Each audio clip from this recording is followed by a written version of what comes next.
So the deadline just closed for the candidates hoping to become California's next governor to officially enter that race. That's right. The filing deadline comes just days after an open letter from the state's Democratic chairman aimed to thin out the crowded field of Democrats. Now, we got word of one Democrat dropping out of the race, but right now the race is still packed. 8 major Democratic candidates have submitted their paperwork to appear on the ballot. Choi on what to expect in the final campaign push ahead of the primary on June 2nd. Only one form of egress for the entire development. In the state's jungle primary system since 2012, the top 2 candidates with the most votes advance to the general election regardless of party. But with a crowded field of Democrats vying for the office of governor for the first time since that change, the setup could potentially give Republicans an easier path to victory. Political analysts say California normally breaks 60% for Democrats, 40% for Republicans in most statewide races.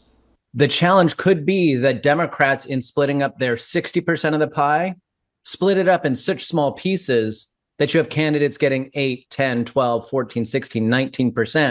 Paul Mitchell is a political consultant focused on data.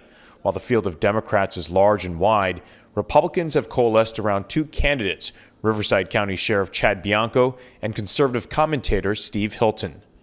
In that scenario, the 2 Republicans getting 20% each or something close to that could end up getting the top 2 spots and essentially locking Democrats out of the runoff. Mitchell has created a simulator called California's Top 2 Twins using polling, campaign finance data, along with other metrics.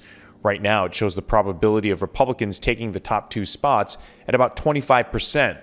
That scenario of Democrats being boxed out before the general election has happened in other statewide legislative races, but never before in a gubernatorial race. Thad Kauser is a political science professor at UC San Diego.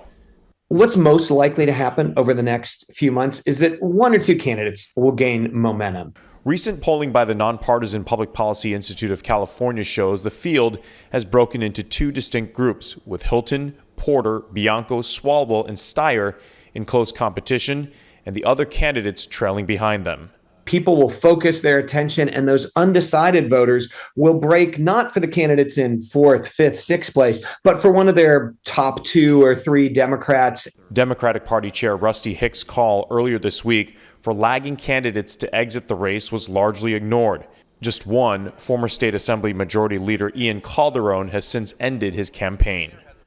And I had a chance to talk to Ian Calderon today and ask the former Assembly leader about his decision to drop out of the race just days after he insisted he was in it for the long haul.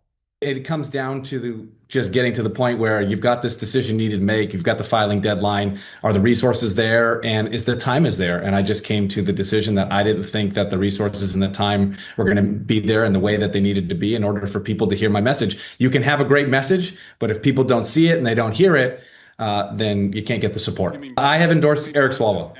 I talked a lot about a new generation of leadership, why I think that's important, why I think it's important to have governing experience on day one to get the job done. He understands where he's strong, and he understands how to put the right people around him to help make him a better, stronger governor and candidate.